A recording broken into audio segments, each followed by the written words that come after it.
Attention, nouvel alignement avec Jason.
Oyo et tungisi ba mama na biso banda bambula ebele ke biso nyonso to banda ko négliger yango nde lelo ba mama bomona to lobela maladie moko boye oyo moko na moko peut-être d'une manière ou d'une autre ko loba ah etungisanga na lukamonganga. Dans des pays organisés, dans des pays réfléchis, s'il faut dire ainsi, beaucoup expliquer dans la terme, je donne l'exemple comme la France. La France a voté tout un budget pour qu'une fille, aussitôt arrivée à l'âge de 14 ans, il faut que nous ayons un gynécologue. Je dis bien la France. Il faut que nous ayons un gynécologue pour alongola déjà, à expliquer que la vie na yo, au ça la endométriose na âge de l'adolescence. Mais biso tozana na difficulté wana na Congo et yango tomoni ma maladie wana ekoma déranger biso. Ezo déranger bandeko na biso, baleki na biso, bayaya na biso, basi na biso, bana na biso. Et on te trouva qui bon qu'on parle de ça aujourd'hui. Nous allons parler de l'endométriose et nous allons citer quelques complications, j'allais dire. Moi de la femme, c'est bien de célébrer ça. C'est comme aujourd'hui quand j'ai regardé la télé, tout le monde en Inde a les droits de la femme. Donc 60% des conflits conjugaux, mobile a violemment aussi.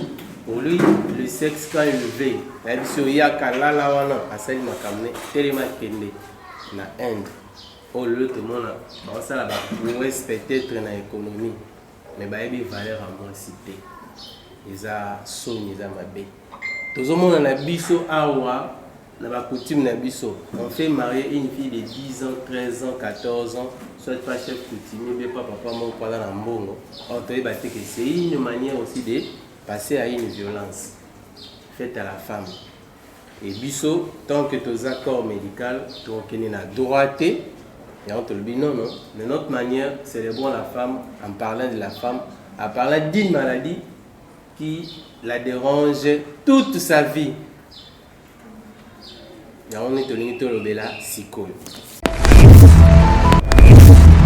L'infection gynécologique, comme je viens de dire, qui touche toujours la femme, mais il n'y a pas un âge précis.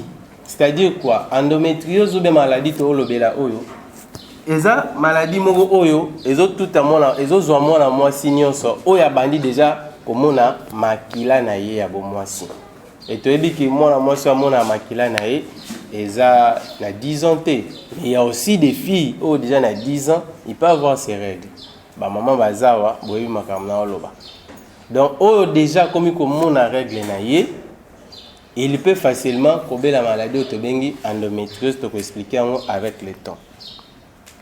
Il se fait que 10 à 15% des femmes en âge de procréation bazo souffrir déjà na maladie autobengi endométriose.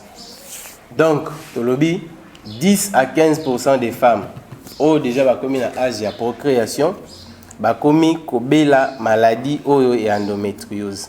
Mais il faut définir en gros la terme moko simple pour toyeba. Il y a quand même des chercheurs, je mets 15 minutes, 30 minutes. qui nous dit que l'endométriose est une maladie souvent évolutive dans laquelle les îlots de mycoses utérins s'implantent en dehors de l'utérus. Endométriose eza nini na mukuse? Endométriose eza mwana mwasi nyonso amona makila na ye et makila na ye ekoki ko se retrouver soit na libanda soit na kati ya nzoto na ye. Nazo définir plus na français et nazo loba plus na lingala pour biso bato toza to comprendre. Alors lobi eza maladie ezo toucher ba maman na biso nyonso. Ba lobi eza maladie évolutive ezwaka moto nyonso.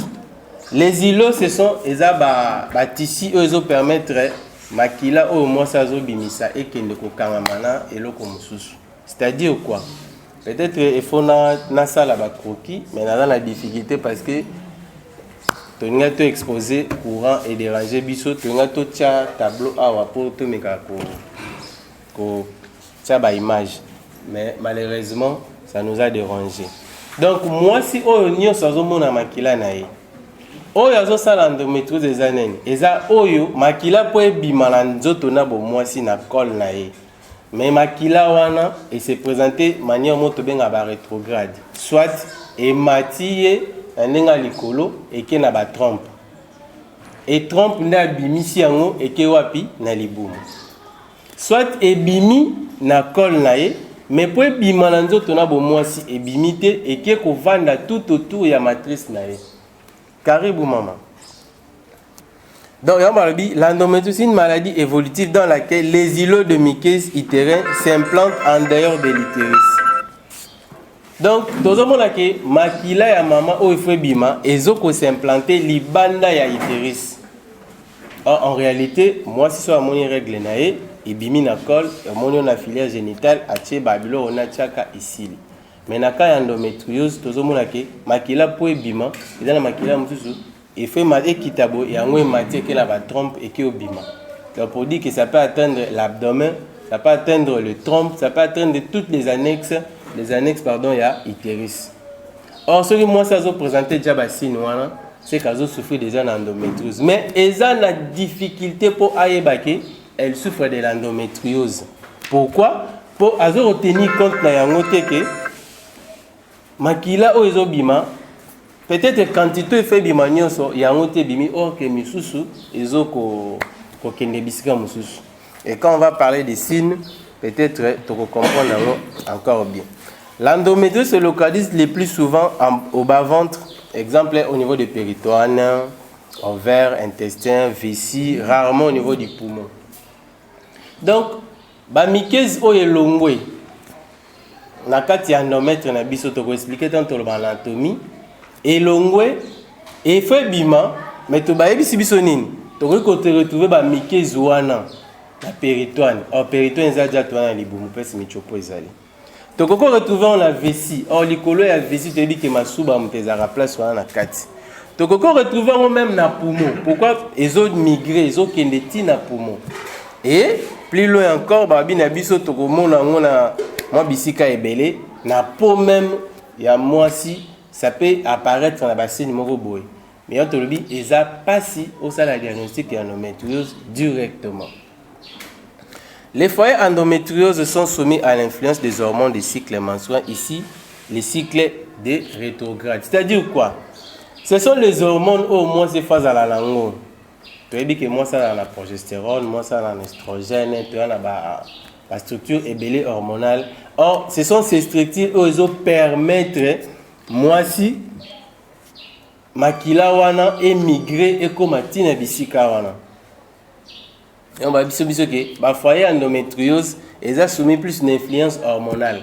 Donc ba progestérone, ba estrogène, oignon sont moins ça sécréta comme organe, pardon, hormone na niveau ya foyer wana. Ndezo ko influencer ba mycose. Donc makila o effet bima comme règle, ezo qui ne que se retrouver soit na libumu, soit na vessie na ye, soit na ba poumon na ye et te expliquer comment ezo ekokoma kuna. On nous dit toujours par rapport à l'âge, j'ai déjà dit, depuis l'âge et adolescent, une adulte, endométriose est dérangeant. Pour dire que moi si moi on a déjà makila na ye, elle peut déjà faire l'endométriose. Il a fallu qu'on puisse commencer à 10 heures. Comme nous l'avait dit le médecin directeur, exposer la biso dans la lingala, ils appellent en français. Donc on peut parler lingala, tout comme on peut te pour le français, juste pour une meilleure compréhension. Donc premièrement, tout le sujet na biso ya journée, ya lilo, ils sont basés sur l'endométriose. Toyo qui peut n'engagé l'obéli bien que machine est kamani. Cela n'empêche que biso bato autorotique à la awa. Tant qu'on courait kozonga, c'est-à-dire médecin ou tout ça dans la awa. Tant qu'on courait kozonga, peut-être on peut encore élargir makambo les awa. Alors, yami balé, tout pour les canageux, il y a questions et puis réponses. Nous allons avoir juste une échantillon, il y a 5 personnes.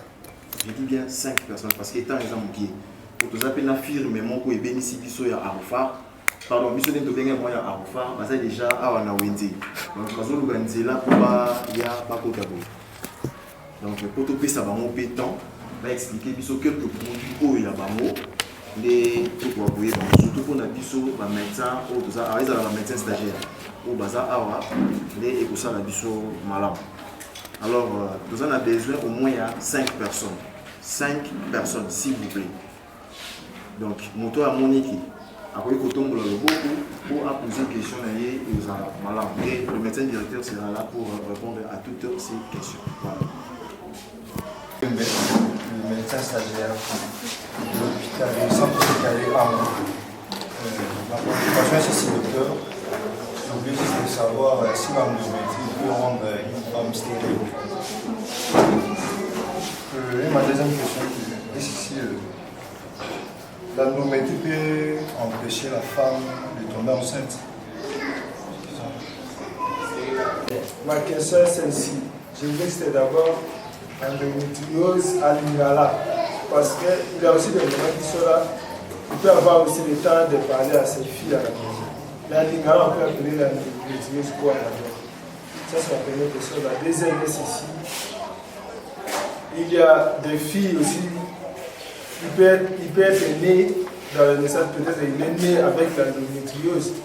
Et on l'a mis au monde avec ça, c'est dans le naissance, c'est causal difficile à faire. Ok, merci. Songo, du centre hospitalier Ambo. Je voulais poser la question pour savoir, je veux parler aussi en lingala un peu, quelles sont les mesures oyo moi si akoki kozwa o akomana maladie oyo tobengi endométriose? C'est ça ma question. Merci. Parole. Je réponds au nom de Idriss Bilanga. Les noms Idriss Bilanga. Médecin stagiaire du centre hospitalier Ango. Ma question est de savoir est-ce que si une fille prend des produits tels qu'abortifs, soit les contraceptifs, peut amener à une endométriose? Médicalement, centre hospitalier Ango, je mets des préoccupations. La première préoccupation, je voulais juste savoir quelles sont les mesures idoines que nous avons amenées pour que le diagnostic soit dépisté à temps. Et puis, deuxièmement, c'est en fonction par rapport chez la personne, les endométrioses. Ma deuxième préoccupation est de savoir est-ce qu'il y a des complications psychologiques qui peuvent survenir lorsque la prise en charge n'est pas vraiment prise à temps. Oui. Endométriose, bon, peut-être pour ma chine déjà est kangami. Mais parmi les complications, tu as infertilité, tu as stérilité. Alors, stérilité, c'est quoi? Vous allez voir qu'un couple, nous en médecine, nos définitions, pardon, la stérilité, c'est quoi? C'est quand un couple marié ou deux gens de même sexe vivent ensemble et qui fait les rapports sexuels a régulièrement sans préservatif.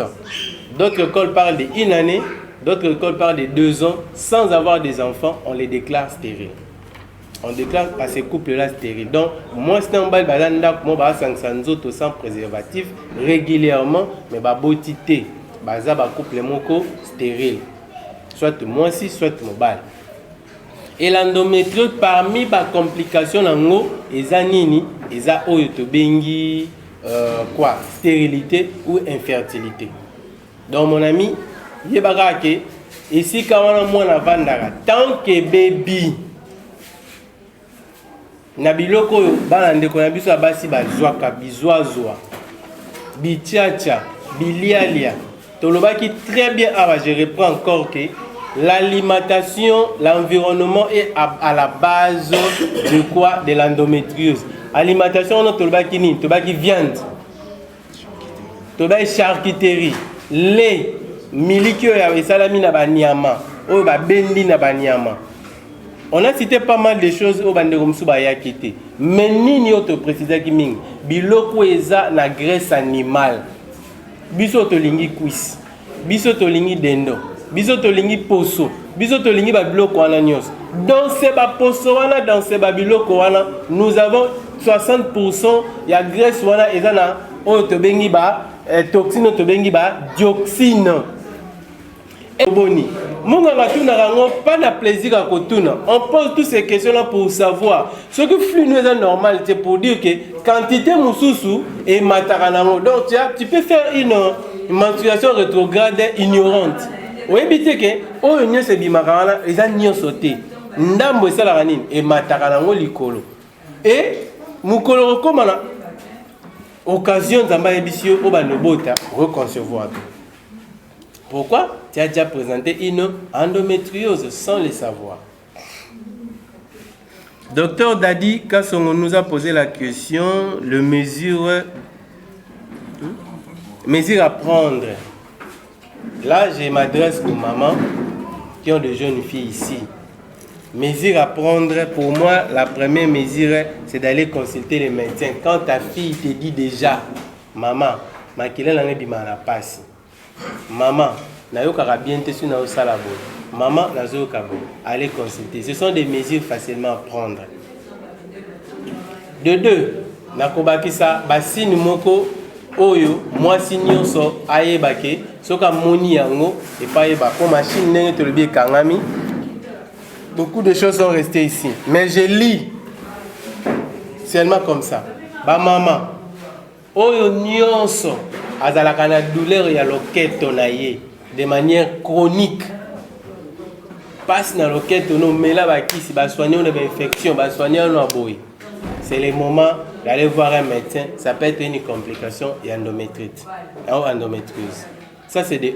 De 2, maman oyo après avoir kosangana mbali na ye, ya yo kaka passe. Biso benga on a médecine de dyspareunie post-coïtale, ba dyspareunie. Donc au sangana tatna papa boy, au bando ka ba douleur à makasi. Eza basine pathognomonique ya nini ya endométriose. De 3, maman oyo ok kosala neto baranzongo inene kaka na yo, mais tu fais avec des douleurs, défécation moko douloureuse. Oh, normalement, moi si ben mobile koko sala jamais celle na passe. Oko jamais ko suba. Ozala ko tout moment ya plaisir. La temps normal. Ozo suba et dans le moment d'abord il y a plaisir et botisaka na mutu, les psychologues nous ont dit et normalement de plaisir to benga ngo ça va venir comme ça, une hormone de plaisir là. Et puis ça a sensation de plaisir. Oui, dopamine, mais encore une autre appellation. Ce que je peux dire aussi ça. Mais dans la carte de la famille, dopamine. Ça fait même que ce moutale pilipili, ça vient. Moi, la moutale pilipili, mais on continue au lien. Donc, alors que pilipili est lundi, alors que pilipili pas cité, parce qu'ils ont sécrété cette hormone-là, ça va venir avec le temps. Et ça, hormone de plaisir. Entre autres, la dopamine est dans la carte. Donc, pour dire quoi? Pour dire que Kosuba, ou bien Kosala sel, eza eloko eza le plus kitoko koleka biloko nyonso. Donc physiologiquement parlant, mutu akosuba te yoka pasi non. Eza même autant repos. Yango biso to toyeba na miki ezalaki temps ozoseka bosaka na baninga. Mais quand moi si azokende kosuba neza pasi, eza débit il y a endométriose sans le savoir. Moi azokende osala sel na ye, nalobi constipation kaka te, mais nalobi sel moko difficile avec des douleurs intenses. Ils ont déjà bassine, eux ont laxaké, eux ont déjà endométriose. Dans bassine on a tangi wana, ils ont moins belé, oh mutu se regarde la mutu ne machine et kangami, oh qui y a la mutu peut-être te répondre à moi. Donc ceux qui déjà au moni bloc à bon, douleur chronique et tikalayo, bon sensinzo tona mobali, pasi, masuba pasi, celle non ça na pasi. Sache-les que ce sont des signes pathognomoniques yanini, y a endométriose. Et surtout, on a des règles douloureuses. Nous avons assez dit que pendant la réunion, conférence Nabiso Banda Kana, nous avons posé l'année Bangobaya. Alors le local qui est Bangobaye, et vous en avez marre, tout dit que là-bas on peut place. Il y a beaucoup de médecins, des infirmiers et d'autres personnes aussi, les mamans qui sont bien habillées. Je suis très contente de votre présence. Aujourd'hui, vous avez répondu présent à cette conférence. Je vous remercie pour ça. Mon nom c'est Lisa. Je suis déléguée médicale de la firme Arofa. Alors, il y a Ornith. Nous avons une gamme tellement large. Il y a Aroclave qu'on peut aussi utiliser en cas d'endométriose et surtout si on opère. Et dans ces cas-là, on veut utiliser comme antibiotique de couverture. Donc, il y aura M. Rabi qui va vous en parler. Il y aura aussi Cédric qui va vous parler de Xarin et tant d'autres produits. Mais moi, aujourd'hui, je vais vous parler des Falor et des Cyclomax. Donc, on va passer à la présentation. Vous pouvez nous suivre attentivement. Et s'il y a des questions, vous notez. À la fin, on va vous donner l'espace pour poser des questions. Ah oui. Voilà. Ah oui, Torozala bilingue. Donc, Torozala lingala, on va parler aussi français. Pour nous à comprendre. Naza délégué médical, il affirme Arofar. Arofar, tout ça, il a bu nos baki si belé. Neti AT, Neti Falor, Neti Cyclomax, Arofix. Peut-être belé, ah, puis bah comme là, bango déjà baki si on a belé, puis bah comment na bango déjà en gros. Donc tout ça, on a juste pour nous expliquer bino, la langage un peu plus facile. Baki si na biso oyo, bataka wana loko ba soda, ba empêchera ba microbe oya mabe, et kota na nzoto ya mwasi.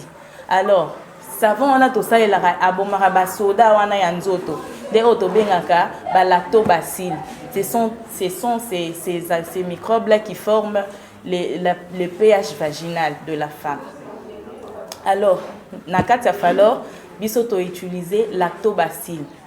Lactobacilles, azo renforcer, azo potentialiser, bango na éviter en lingala, qu'est-ce que je vais dire? Azo pesa vraiment makasi. Azo pesa. C'est justement l'art de dire merci. Je vais juste commencer par vous dire merci, docteur Mbaka. Merci. La doxologie. D'avoir pensé à organiser. J'ai mal pensé, hein. Et je vous dis merci, vous, Auguste en santé, d'avoir répondu présent. Sans vous, en tout cas, on n'allait pas venir ici. Et j'ai dit merci beaucoup à maman Lisa, merci à Cédric et merci à notre manager, M. Radi, de nous accompagner. Merci beaucoup, chef. Il représente Arufa et nous aussi nous représentons Arufa. Moi personnellement, je préfère utiliser le terme ambassadeur d'Arufa. Au lieu de parler des délégués, nous sommes des ambassadeurs d'Arufa. Alors, je vais commencer. Sinon, ma maman, ma bonne fête du mois de la femme, c'est ça? Osa Kitoko Mini.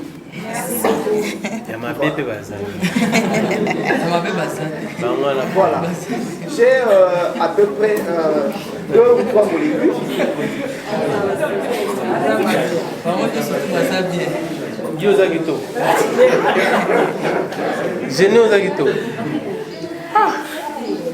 J'ai à peu près 2 ou 3 molécules à vous présenter.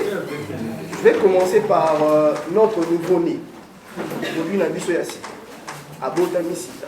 C'est vrai que à vous faire un produit ébé. Il y a qu'à là, déjà. Mais on n'a pas voulu s'arrêter là. Sur base, il y a des demandes, il y a même sur base, il y a des demandes Nabilo. On a mis sur le marché des produits pour répondre à la besoin. Alors, entre autres produits lancés sur le marché, Ezali et Bélé, je ne serai pas la seule personne à vous présenter ces nouvelles molécules. Il y aura Cédric aussi qui va parler de ça. De la femme, en dehors de, comment on appelle ça vulgairement, les Jessica, qui intéressent beaucoup les femmes, il y a aussi les cheveux. C'est un casse-tête pour les femmes. Alors, Arofar a mis sur le marché, Arofar a mis sur le marché une nouvelle molécule qui sur Arofar a mis dans le marché comme on a Ketoker.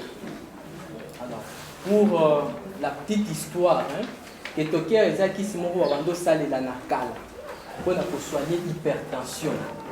Alors, qui soit dans le marché parce que les acquis n'ont pas effet indésirable et bélier sur le plan cardiaque. C'est vrai que les bandeaux qui sont en tension, mais ça veut beaucoup d'effets indésirables au niveau cardiaque, des palpitations cardiaques.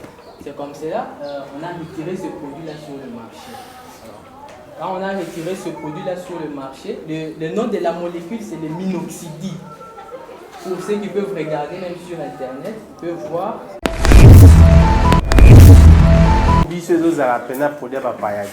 Parce qu'on a eu à expérimenter, on a de très bons résultats. Donc pour vous, le médecin qui sont venus nous voir, pour vous les prescripteurs de gauche à droite, même vous les étudiants en médecine, Sorobengi, à cher maître Sorinini, prescrire sans problème sur les très bons produits. Bon fête de la femme. C'est bonne fête de la femme.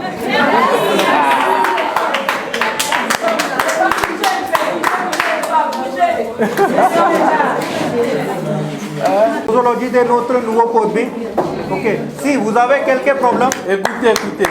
Vous avez quelques problèmes par rapport à notre produit, demandez avec les délégués. Oui. Délégués toujours ici. Ok. Sera le bébé. Ok.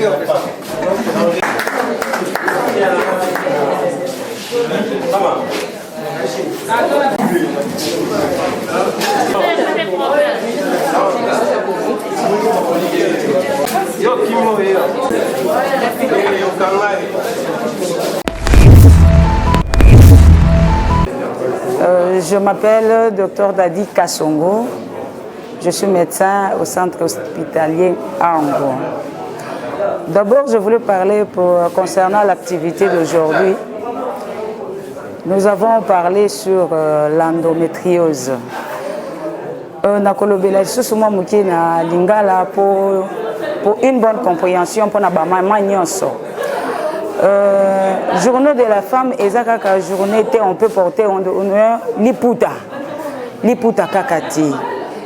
En tant que femme, nous avons des choses à faire. Beaucoup de choses, dans la société pour une femme. Auparavant, c'était toujours, moi, ça a toujours une femme ménagère. Mais pour aujourd'hui, moi, c'est une femme ménagère. Nous avons des femmes présidentes, nous avons des femmes ministres, nous avons des femmes spécialistes en médecine, cardiologues, les gynécologues. Donc, il y a moi, si, Aza, et le Koyamutsuya, dans la société. Donc, on a remercié Dr Armand, Ouazali, médecin directeur dans le centre Nabiso Ango, na Oyo Alobeli, na Bamomo, kozwa ba précaution na bas âge pour éviter maladie otolobeli lelo endométriose.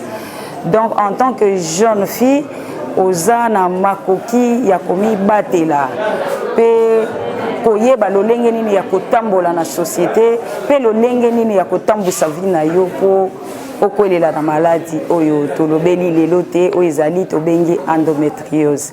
Vraiment profiter pour nous souhaiter bonne fête à toutes les femmes. Yamokili Mobimba. Bonne fête. Merci beaucoup. Bonjour, je reprends de Valérie de la Manila. Je suis étudiante en médecine en G3 à l'université Simon Touba. Le don de pays des âges de mars, pour les âges journée mondiale de la femme, et à la nation qu'on a dit c'est hospitalier Avo, situé à Makala, on a parlé de l'endométriose. L'endométriose, il y a une cause de l'infertilité chez la femme.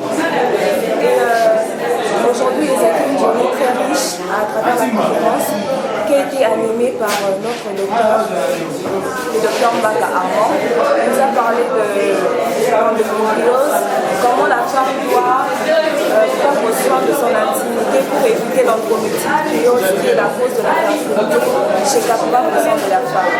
Alors, à travers des produits qu'on nous a montrés, à travers des conseils qui ont été développés, en tout cas, je vous oriente, jeunes filles, à se faire consulter en cas de douleur menstruelle atroce qui est souvent due à l'endométriose. Bonjour à tous, je m'appelle Jacques Nounou, étudiante de médecine.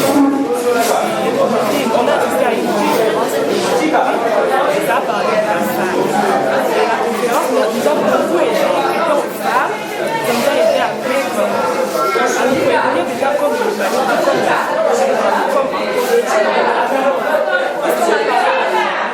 ça concerne nous. On a donné des signes. Pour les autres qui ne sont pas j'aimerais juste aller à Dieu. Étant donné que nous sommes des femmes, au cas où nous avons des cycles menstruels qui sont douloureux, des règles douloureuses, allez directement voir un gynécologue. D'abord, aller voir un gynécologue parce que c'est important.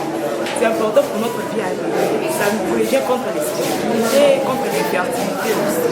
On a beaucoup parlé, mais je voudrais juste vous dire une très petite chose qui sera bénéfique. Je vous remercie. Je réponds au nom de Bonjour Océal, étudiante en jeu 3, médecine humaine de l'USK. Et aujourd'hui, on a parlé sur l'endométriose. C'est une maladie, beaucoup plus on le trouve chez les filles. Un peu ça, ce qu'on a pu nous enseigner aujourd'hui, c'est seulement ça.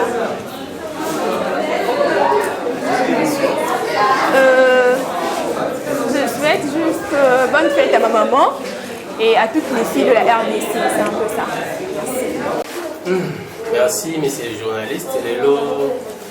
Et d'aller le 8 mars, et l'hôpital où on a dirigé, on a eu le docteur Armand Makampingi.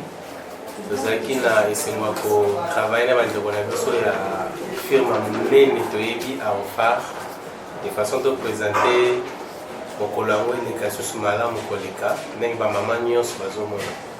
Le 8 mars, nous avons organisé une conférence pour trouver ici l'endométriose. L'endométriose est une maladie qui maman, mais mingi bazoe bango te pozo banana age moke tango déjà moi si abatoka na bakilane ya nzoto ti na kokoma na age kimokolo ezosala ke na age mwana azoyeba yango mpenza te azotika yango etanga kokoma na ngonga oyo efa bota akomi na baproblème ya bainfertilité na bastérilité ezosala vraiment malamu mingi te yango moni biso tolingaki tolobela mingi maladie oyo tobengi endométriose na bacomplication nango mpo ezomema na bastérilité ezomema bainfertilité yango tosanganaki na bandeko na biso ya AOFA tomeki kolobela yango tosensibilize le 8 mars po ezala mokolo bango bakendobela masanga te bakolata kaka maputa te me bayeba le 8 mars eza mokolo ifo tozwa baconscience na makambo ya biso mpe ya banzoto na bango nde tomeka kosensibilize binomo mozalaki wana bomoni elobeli